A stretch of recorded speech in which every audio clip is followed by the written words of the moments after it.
So brief introduction, I have a small production company called On the Corner Films, which primarily makes TV drama and documentary feature films. I've made lots of different types of films over the years, but we started out, we made a film called Senna, which then has led to a long run of other documentaries. They all come from slightly different places, they're all slightly different. Some are made purely out of archive, because obviously we made the Amy Winehouse movie after she died, so it was all old footage. And then we've just made a film about Cristiano Ronaldo, which comes out on Monday, which is a year in his life. So we spent a year with him, basically filming him do everything.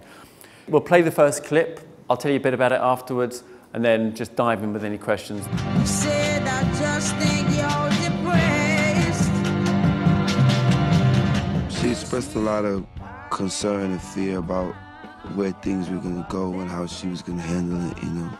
She was just like, what am I supposed to do in this space, you know?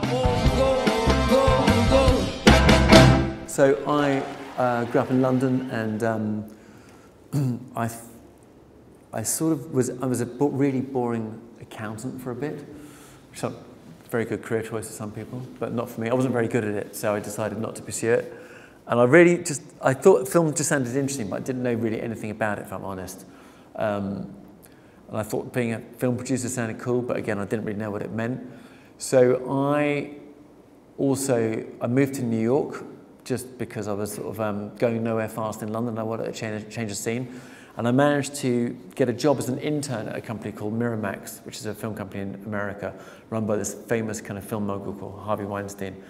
And I got a job running there for 3 days a week, and my pay was $100 a week, which is like £60 a week. So I then moved over to Los Angeles, and I was just working as a runner on music videos and commercials and that kind of stuff. Just, you know, the classic starting at the beginning, working my way up. And then I got a job reading scripts for a company at Paramount Studios. And they have lots and lots of people like that, basically, because there's so many thousands of scripts written every week in Hollywood.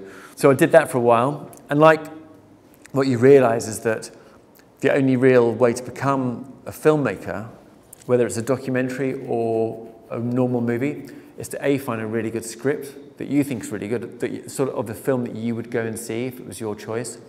Or if you're into documentaries, is finding something that you think is a really good story that the world needs to know about, and literally just going out and filming it. And that's the great thing about documentaries. You can now just literally get a camera and film stuff. It's so easy. Technology is so fantastic that you can just get out there and do it. It's not, you know, every school's got cameras now, I would imagine. So I'd find a script written by probably a young kid, and I'd think, oh, it's a bit like Quentin Tarantino or something, you know, in my kind of deluded way.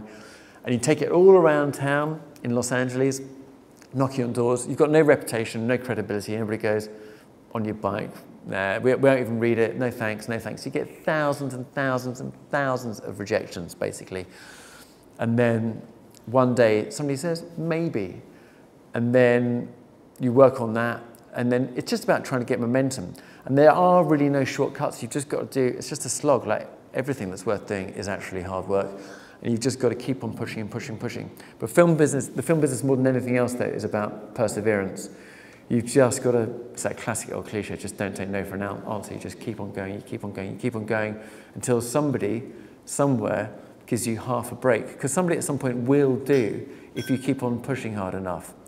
Passion is a massive part of the film business because people want to be convinced. Because the reality is that nobody knows anything in the film business. Nobody knows, unless it's like a James Bond movie. There's like 1% which is guaranteed to be a hit. The rest of it is completely random lottery luck.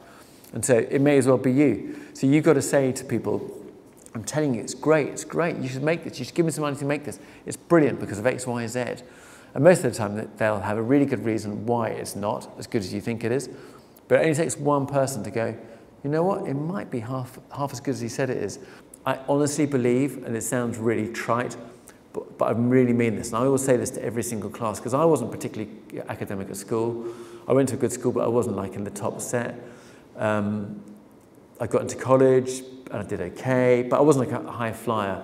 So I really do think that if I can have a career as a filmmaker, anybody can do it. It doesn't really matter what it is.